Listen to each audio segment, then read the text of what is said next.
ओम शांति। शरीर का नाम बीके सौभाग्य लक्ष्मी। आज का जो टॉपिक है जिस पर हम कुछ आपके साथ लेन देन करना चाहते हैं वो है श्रेष्ठ चरित्र का निर्माण। चरित्र का निर्माण ये पूरे विश्व में अगर देखा जाए तो एक महत्वपूर्ण विषय है, क्योंकि आज हम जिस समय से गुजर रहे हैं चारों तरफ अगर देखें तो चारों तरफ भ्रष्टाचार, पापाचार, अन्याय, अत्याचार का वातावरण से संसार भरा हुआ है। बहुत सारे विद्वानों का कहना है, मानना है कि अब जो समय है वो चारित्रिक संकट से गुजर रहा है।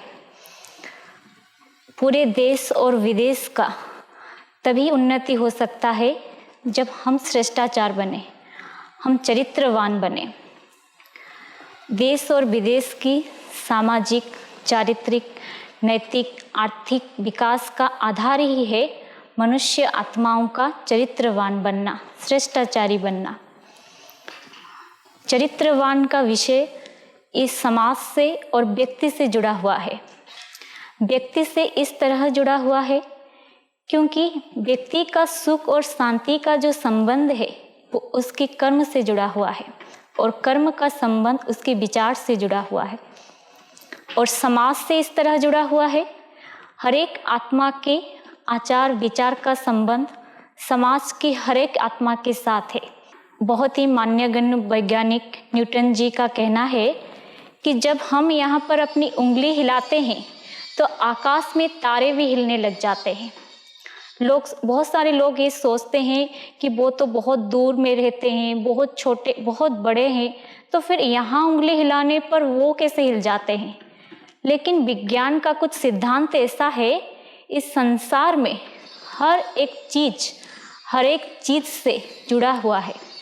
तो इस सिद्धांत के आधार से जब यहाँ से कुछ हलचल होती है तो वहाँ भी कुछ हलचल होने लगती है। भले ही बहुत सारे लोगों के लिए ये बहुत ही अजीब सा होगा, लेकिन इससे हम स्पष्ट समझ सकते हैं कि हर एक मनुष्य आत्मा के अंदर जो विकार है, काम, क्रोध, लोभ, मोह, अहंकार, इसका प्रभाव भी समाज के अन्य आत्माओं पर पड़ता है। अब प्रश्न यह है कि हमारे श्रेष्ठ चरित्र का निर्माण कैसे हो, हम कैसे श्रेष्ठाचारी बने, हमारा आचरण कैसे उच्च हो। तो बहुत से सोच विचार करने के बाद हम इस निर्णय पर पहुंचते हैं कि हमारे आचार का जो कनेक्शन है वो हमारे विचार के साथ है, और हमारे चरित्र का जो कनेक्शन है वो हमारी मन में छुपी हुई सूक्ष्म चित्रों के साथ है। तो पहले हम यह समझेंगे कि हमारे जो आचरण है वो हमारे विचार से कैसे जुड़ी हुई है। आचरण माना कर्म, कर्म है आउटपुट, लेकिन उसका जो इनपुट है वो है संकल्प। पहले हमारे मन में कुछ संकल्प उत्पन्न होते हैं, फिर कर्मेंद्रिय द्वारा वो साकार होते हैं, जिसको हम कर्म कहते हैं। लेकिन पहले संकल्प उत्पन्न होते हैं, माना विचार उत्पन्न होता है।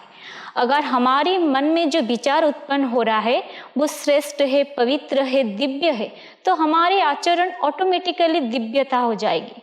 लेकिन अगर हमारे मन के जो विचार है वो बहुत ही अशुद्ध है, माना विकारों से भरा हुआ है, वासनाओं से भरा हुआ है, तो फिर हमारा आचरण भी वैसा होगा। आंख तो वही है, लेकिन अगर मन में विचार शुद्ध है, पवित्र है, तो हम दूसरों को आत्मिक दृष्टि से देखते हैं। अगर मन में विचार गलत है तो आंख वही है, लेकिन हमारी दृष्टि बदल जाती है।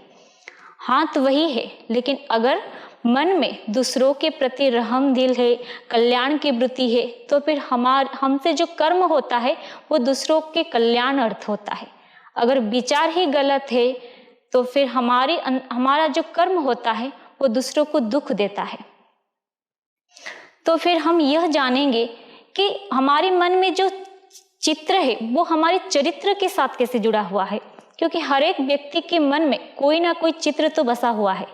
माना जिसको वो अपना आदर्श समझता है, जिसको अपना वो इंस्पिरेशन मानकर चलता है। जो भी चित्र है, कोई रामचंद्र जी को मर्यादा पुरुषोत्तम समझकर उनको आदर्श मानते हैं, उनके जैसा जीवन जीते हैं।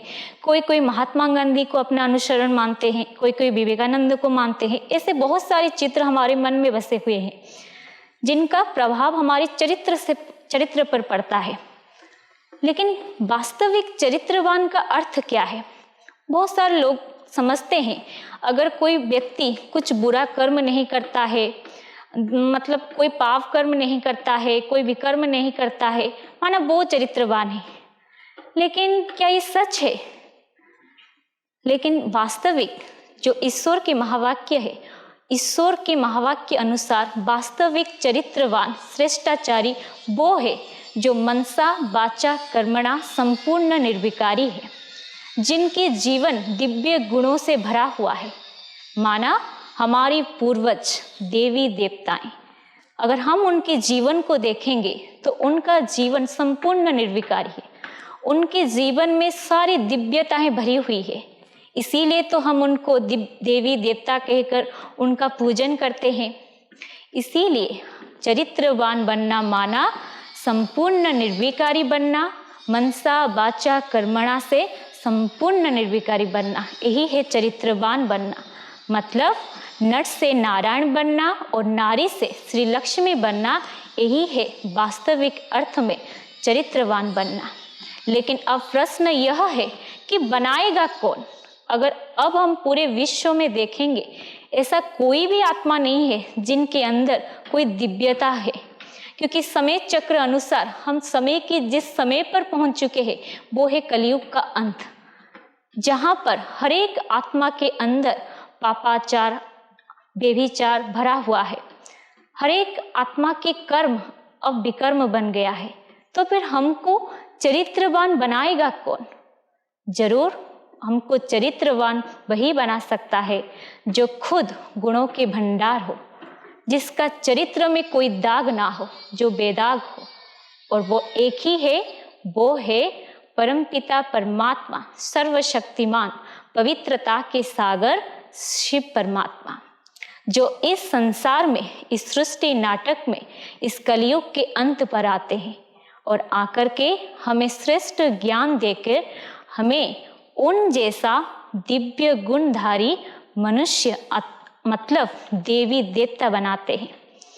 वास्तविक रूप में जब हमारे जीवन में सारी दिव्यताएं आ जाती है, हमारी कर्म श्रेष्ठ बन जाते हैं, हमारी कर्मों से दूसरों को सुख मिलता है, दूसरों का कल्याण होता है, ना हम खुद दुखी होते हैं, ना किसी दूसरे को दुख देते हैं। वास्तविक यही है श्रेष्ठ चरित्रवान बनना, जो परमात्मा शिव आकर इस धरती में इसी कार्य को कर रहे हैं। इसीलिए हम सभी को यही प्रेरणा मिल रहा है कि अब परमात्मा जो सृष्टि पर आ चुके हैं, उनको जानकर, उनके द्वारा दिया हुआ ज्ञान को प्राप्त करके हमारे जीवन को भी दिव्य गुण से भरपूर बनाए, माना श्रेष्ठ चरित्रवान बनाए। ओम शांति।